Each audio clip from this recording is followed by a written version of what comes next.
Bagaimana masjid bisa mengelola potensi umat yang besar itu? Bangun ekonomi dari masjid, itulah tema dialog kita kali ini. Untuk membahasnya telah hadir di studio Ketua Ekonomi dan Iptek Dewan Masjid Indonesia, Bapak Abdillah Fauzi Ahmad, dan Sekretaris Pusat Kajian dan Majelis Fatwa Dewan Dakwah Islamiyah Indonesia atau DDII, Bapak JJ Zainuddin. Kami juga mengundang Anda memberikan komentar lewat SMS ke 0811-833-5551. Anda juga bisa menelpon melalui nomor interaktif di 021-52900-308 atau 021-52900-311. Sebelum berdialog kita mulai, kita saksikan dulu tayangan berikut ini. Masjid merupakan instrumen pemberdayaan umat yang memiliki peranan sangat strategis dalam upaya peningkatan kualitas masyarakat dan kesejahteraan bangsa. Saat ini, masjid masih belum diberdayakan secara profesional dan proporsional bagi pembangunan bangsa. Memang tidak mudah untuk mewujudkannya karena persepsi masyarakat yang berkembang saat ini adalah masjid hanya untuk kegiatan spiritual belaka. Ketua Umum Dewan Masjid Indonesia DMI yang juga Wakil Presiden Yusuf Kalla menghimbau umat Islam untuk memakmurkan masjid dan memanfaatkan masjid untuk kesejahteraan bangsa. Memakmurkan masjid memiliki arti yang sangat luas, yakni menyelenggarakan kegiatan-kegiatan yang bernilai ibadah. Di antara kegiatan yang tergolong memakmurkan masjid adalah mengelola koperasi, poliklinik, unit pelayanan zakat, konsultasi bantuan hukum, lembaga pendidikan, dan baitul mal. Dalam hal pemanfaatan zakat, meski umat Islam mayoritas dan banyak pengusaha muslim, namun dana hasil zakat yang terkumpul tahun 2014 hanya 3,2 triliun rupiah. Padahal potensi zakat Indonesia setiap tahunnya mencapai di atas 200 triliun rupiah. Ini sebuah potensi ekonomi yang luar biasa. Namun masih banyak yang perlu dilakukan dan dibenahi untuk mencapai cita-cita itu. Ya pemirsa, sebelumnya kita akan menyaksikan dulu pernyataan dari Ketua Umum Dewan Masjid Indonesia Pusat, Yusuf Kalla. Kita tentu harus berfungsi sebagai tadi dikatakan, selalu kita berkata bagaimana kita memakmurkan masjid. Tapi sebenarnya masjid harus berfungsi dua. Kita memakmurkan masjid, tapi masjid juga harus memakmurkan masyarakatnya dengan berbagai cara. Caranya ialah tadi apabila ingin membentuk komunitas, ya, tempat komunitas bergerak, maka masjid dapat menjalankan itu fungsinya sebagai lembaga pendidikan, lembaga sosial, lembaga kesehatan, dan ekonomi setempat. Jangan hanya kita melihatnya dari sisi ibadah saja. Ya, kita langsung mulai perbincangan. Selamat pagi Pak Abdillah dan Assalamualaikum. Ya Pak JJ. Nah ini kita ke Pak Abdillah dulu. Kita mengutip tadi pernyataan dari Pak JK ya sebagai Ketua Umum Dewan Masjid Indonesia Pusat. Artinya masjid memakmurkan masyarakat ini dengan berbagai cara. Aspek-aspeknya banyak ya Pak. Bisa digali dalam lembaga pendidikan, juga ada sosial dan ekonomi. Seperti apa sekarang yang sudah berkembang di masjid itu sendiri? Ya. Bismillahirrahmanirrahim. Assalamualaikum warahmatullahi wabarakatuh. Salam. Jadi alhamdulillah di bawah pimpinan Bapak Haji Muhammad Yusuf Kalla, tagline Dewan Masjid Indonesia sekarang itu adalah memakmurkan masjid, dimakmurkan masjid. Jadi tadi beliau juga sudah utarakan sedemikian rupa masjid ini dapat berfungsi menjadi sarana, tentu saja yang utamanya adalah untuk ibadah, tetapi juga untuk aspek lainnya, untuk ekonomi, sosial, budaya, dan lain sebagainya. Memakmurkan masjid memang telah lama kami lakukan, sekarang ditambah juga dalam tagline itu dimakmurkan masjid. Nah, jadi memang antara lain misalnya sekarang DMI itu di bawah pimpinan Bapak JK menggerakkan unit-unit ekonomi sedemikian rupa, namun kami jaga agar supaya tidak langsung masuk ke wilayah bisnis, tapi semata-mata adalah untuk bagian dari pengabdian kepada umat, bahkan lebih jauh rahmatan lil alamin untuk semuanya, sehingga memang betul bisa diharapkan sebagai sarana pemberdayaan, bukan hanya pemberdayaan ekonomi umat, tapi pemberdayaan ekonomi bangsa, kira-kira demikian.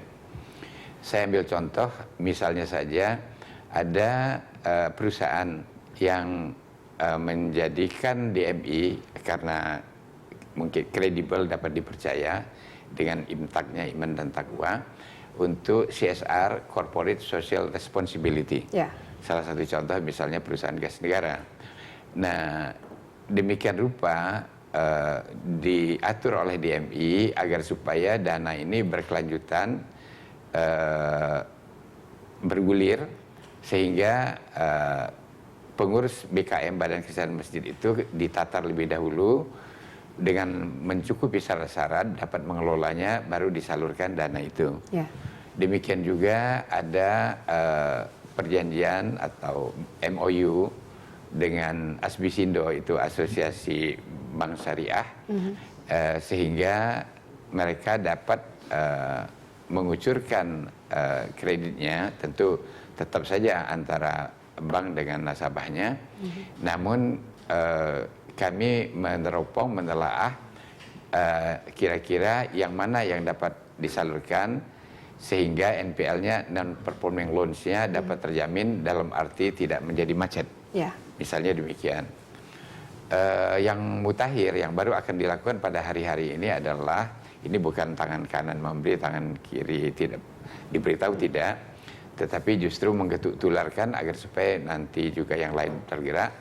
Bapak JK sendiri menugaskan kepada kami pengurus DMI bekerja sama dengan staf Wapres 100.000 paket sembako dalam menyambut Ramadan, yang tidak akan ada dampaknya, misalnya ada kecelakaan karena berebut dan sebagainya, melalui tataran pengurus dan masjid mulai dari pusat, provinsi, kota, kabupaten sampai ke BKM masjid-masjid itu sudah ada daftar sedemikian rupa sehingga tersalur tanpa harus ada antrian dan sebagainya. Misalnya demikian. Baik, dari hal-hal yang dikelola begitu Pak, seperti tadi CSR dan juga berkolaborasi dengan Asbindo, penyaluran kredit begitu. Sejauh mana Bapak melihat efektivitas dari kegiatan ini untuk membantu umat? Ya, dapat kita lihat bahwa hal itu positif. Namun harus diakui ini belum cukup ya.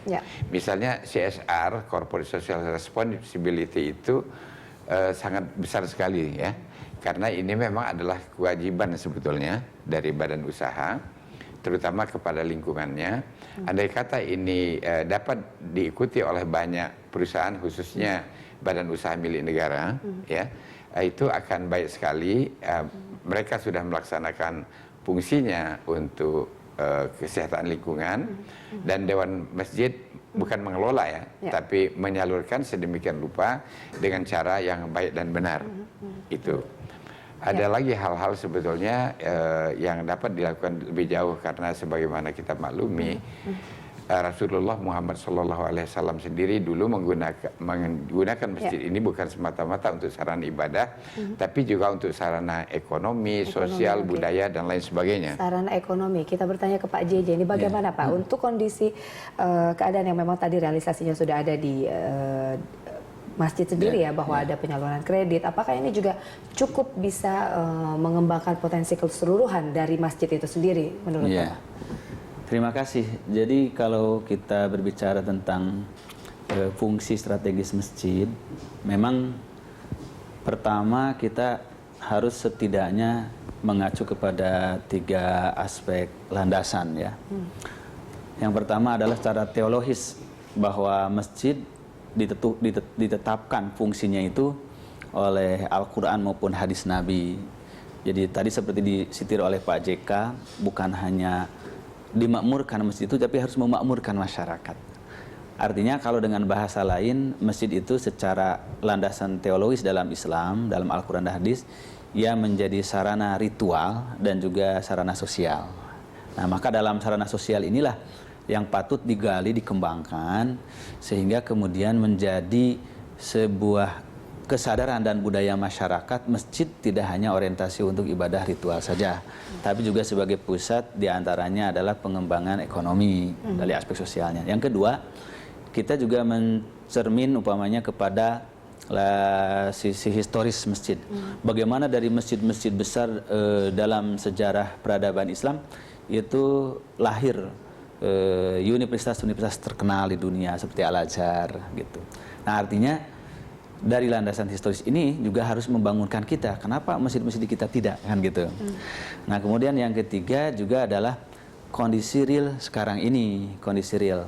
Nah, dari kondisi real ini kita lihat tadi sudah ada upaya-upaya yang konkret bagaimana masjid tidak terkutat hanya kepada fungsi ritual, tapi juga melangkah kepada pengembangan fungsi sosial. Nah, hanya saja yang mungkin yang agak sulit bagi kita ini sekarang adalah belum adanya semacam pedoman yang baku sebagai pedoman standar manajemen masjid.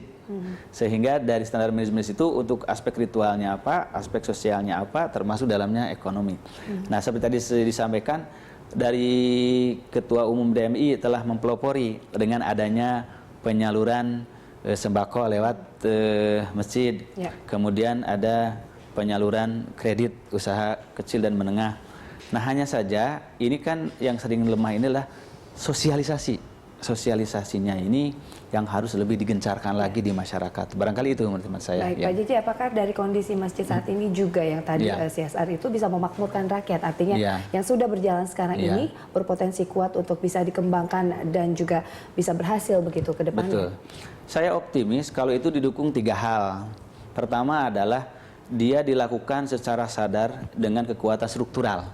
Karena bagaimanapun masyarakat kita ini ya masyarakat yang tingkat pendidikan belum begitu tinggi, sehingga keteladanan, dorongan dan dukungan dari struktur ini sangat kuat. Artinya bahwa para pemimpin dari mulai kepala negara seperti Pak JK sampai kepala daerah sampai ke RT RW itu harus ikut terlibat. Nah, ini mendorong bagaimana fungsi sosial masjid ini.